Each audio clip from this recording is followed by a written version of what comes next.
इसको मुसलमानों के लिए दिया और वहां पर मस्जिद में नमाज पढ़ रहे हैं। ये क्लैरिफिकेशन दे चुकी है कि ये मस्जिद है और उस वक्त उन्होंने एएसआई ने रिजेक्ट किया था इसको कि जो वहां पर भोज उत्सव मनाना चाहते थे।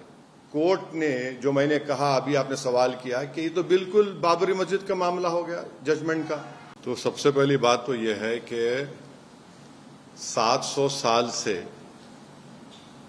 ये मस्जिद है और यहां पर नमाज अदा की जा रही है।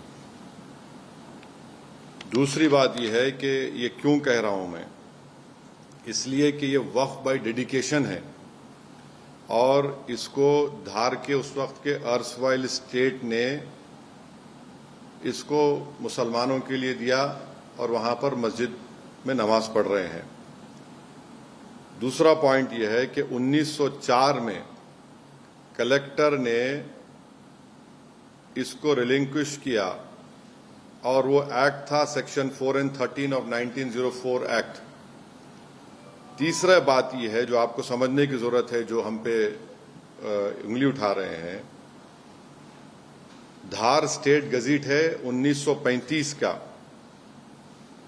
उसमें ये बताया गया है कि ये जगह मस्जिद है और गवर्नमेंट ने इसको रिलिंक्विश किया, गार्डियनशिप से मुस्लिम कम्युनिटी को दिया और फिर 1985 में ऑफिशियल गजीट एंट्री नंबर 62 में उस वक्त के 1954 एक्ट के तहत, वो बंद करो भाई, 1954 एक्ट के तहत ये वक्फ की गजीट भी है। पांचवी बात यह है कि ये प्लेसेस ऑफ वर्शिप एक्ट के भी खिलाफ है। 1991 प्लेस ऑफ वर्शिप अब क्या बोलता है सेक्शन 4 उसका, कि जो मस्जिद का, मंदिर का, गुरुद्वारे का या बौद्ध धर्म के जो भी जिस धर्म जो 15 अगस्त 1947 की थी उसको चेंज नहीं किया जा सकता। छठी बात यह है कि एएसआई का कानून है जो ये कहता है कि आप किसी भी प्लेस ऑफ वर्शिप के नेचर और कैरेक्टर को चेंज नहीं कर सकते। अब आप आ जाइए कि अब आपने कहा एएसआई ने 1951 में और 1952 में ये क्लैरिफिकेशन दे चुकी है कि ये मस्जिद है और उस वक्त उन्होंने एएसआई ने रिजेक्ट किया था इसको कि जो वहां पर भोज उत्सव मनाना चाहते थे। 51 और 52 का एएसआई के ऑर्डर है। अब आप आ जाइए कि ये जजमेंट हम इसको एरोनियस क्यों मानते हैं इस जजमेंट को, क्योंकि कोर्ट ने, जैसा मैंने भी कहा, 1935 के धार स्टेट एग्जीक्यूटिव को, स्टेट गेजेट को नजरअंदाज कर दिया।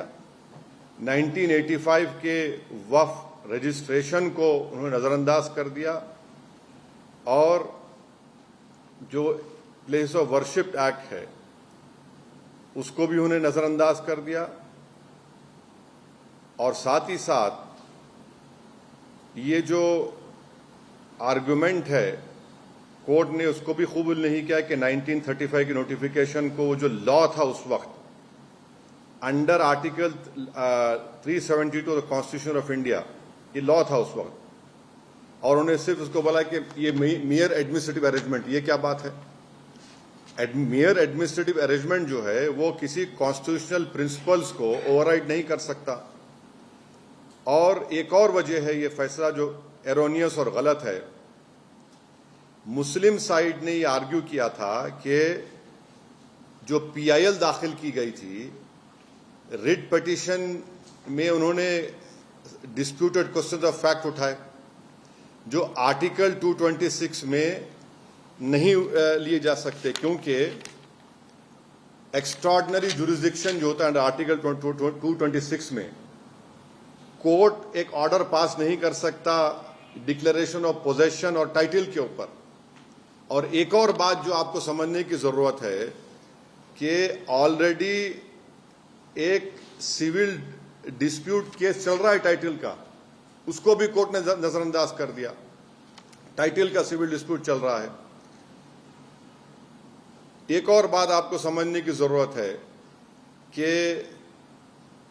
कोर्ट ने, जो मैंने कहा, अभी आपने सवाल किया कि ये तो बिल्कुल बाबरी मस्जिद का मामला हो गया जजमेंट का। बाबरी मस्जिद केस के मामले में आप कोर्ट ने कहा था कि पोजेशन नहीं था मुसलमानों के पास। भाई मेरा पोजेशन तो आज जुम्मे तक था ना, मेरा पोजेशन आज फ्राइडे तक मेरा पोजेशन था।